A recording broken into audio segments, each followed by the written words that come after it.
આપ જોઈ રહ્યા છો સ્પાર્ક ટુડે ન્યૂઝ। વર્ષો પહેલા સુરતમાં થયેલી તક્ષશિલા ઘટના બાદ નવસારી વિજલપુર નગરપાલિકા તંત્ર સફાળું જાગ્યું છે। તે વખતે શાળાઓ અને હોસ્પિટલ તેમજ અન્ય જગ્યાએ ચેકિંગ હાથ ધરવામાં આવ્યું, પરંતુ કોણીએ ગોળ લગાવવાનું કામ ફાયર બ્રિગેડના અધિકારીઓ દ્વારા કરવામાં આવી રહ્યું હોય તેવી માહિતી સામે આવી છે। રાજકોટમાં ગેમ ઝોનમાં થયેલી ગોઝારી ઘટના ત્યારબાદ નવસારી વિજલપુર નગરપાલિકાના ફાયરના અધિકારીઓ સુતેલા ઝડપાયા છે।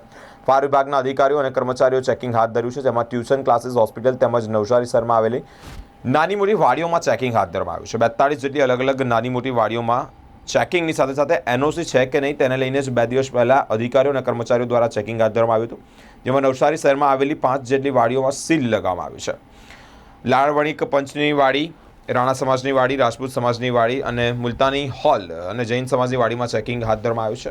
એનઓસી ન હોવાને કારણે જ વાડીઓ સીલ કરવામાં આવી હતી। કોઈક મોટી દુર્ઘટના ઘટે ત્યારે ફાયર વિભાગના અધિકારીઓ, શાસકો સજાગ બની જાય છે, ત્યારબાદ જ્યાંથી વૈશ્યની પરિસ્થિતિનું નિર્માણ થાય છે। ત્યારે આ બાબતે નક્કર કામગીરી ક્યારે કરવામાં આવશે તે બાબતે પ્રશ્ન ઉઠ્યો છે। રાજકોટ ગેમ ઝોનની દુર્ઘટના બન્યા બાદ પ્રશાસન દ્વારા રીચેકિંગ બધી જે ઇમારતો આવેલી છે અલગ અલગ કેટેગરી વાઇઝ નવસારીની અંદર એનું ચેકિંગ હાથ ધરવામાં આવ્યું, જેમાં 105 જેટલી મિલકતો અમે ચેક કરી, જેમાં assembly building, game zone, tuition class, hospitals, shopping મોલનો સમાવેશ થાય છે।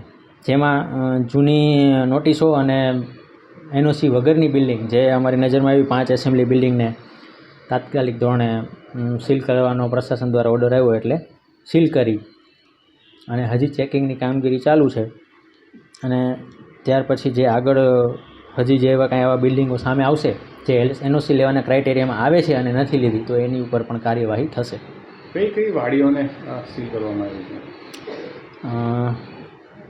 લાડવણિક પંચની વાડી, નવસારી રાજપૂત સમાજ પંચવાડી, બનાસકાંઠા સ્થાનકવાસી જૈન સંઘ, મુલતાની હોલ અને રાણા પંચની વાડી, 5 બિલ્ડિંગો પાસે ફાયર એનઓસી મળી આવેલ ન હતી અને એમને આરએફઓને ત્યાં રિજનલ ફાયર ઓફિસર જે સક્ષમ સત્તા અધિકારી છે એનઓસી દેવા માટેના ત્યાં અરજી કરેલ ન હતી અને ઉપરથી ઓર્ડર આવતા આ 5 વાડીઓને તાત્કાલિક સીલ કરવાનો ઓર્ડર આવતા સીલ કરેલ છે।